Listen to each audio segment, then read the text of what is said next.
Tempoyak namanya. Tempoyak adalah makanan yang berasal dari buah durian yang difermentasi. Olahan makanan ini biasa menjadi bahan utama pembuatan makanan khas daerah, seperti membuat sambal tempoyak dan dijadikan bumbu campuran dalam membuat pindang serta brengkes ikan tempoyak. Salah seorang penjual durian dan tempoyak di Pasar Kota Palembang mengatakan, untuk di awal tahun, khususnya pada saat musim durian seperti ini, harga tempoyak yang ia jual dari Rp70.000 per kilo turun menjadi Rp50.000 per kilogram. Konsumen yang datang membeli kebanyakan dari pemilik usaha rumah makan serta pengepul yang biasa mendistribusikannya kembali ke pasar tradisional di wilayah Kota Palembang. Bahkan tidak sedikit pembeli datang dari luar Kota Palembang. Ia juga menambahkan untuk menjadi 1 kg tempoyak biasanya diambil dari 14 hingga 15 buah durian.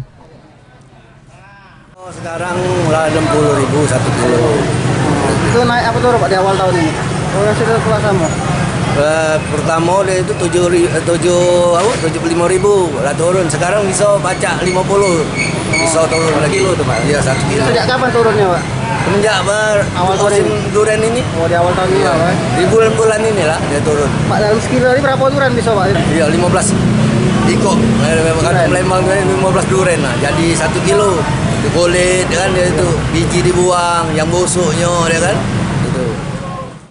Untuk mencukupi permintaan dari konsumen, buah durian yang menjadi bahan pembuatan tempoyak ini didatangkan langsung dari Padang, Lahat, Medan, dan Lampung. Heru Wahyudi, PAL TV.